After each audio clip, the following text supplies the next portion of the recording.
Craig, I just want to ask you a bit about General Charles de Gaulle, seen here as such a hero in France, but who actually had a bit of a prickly relationship, particularly with Winston Churchill, with the US. Tell us about that.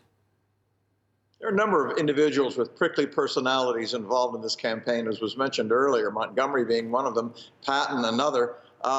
Charles de Gaulle, I think, felt a deep personal sense of humiliation at the French defeat in 1940, and because of that carried a large chip on his shoulder. Any perception of dismissiveness by his fellow allies, he took quite personally, and he went out of his way to make sure that the French, and that he in particular, were treated as equal partners in this enterprise.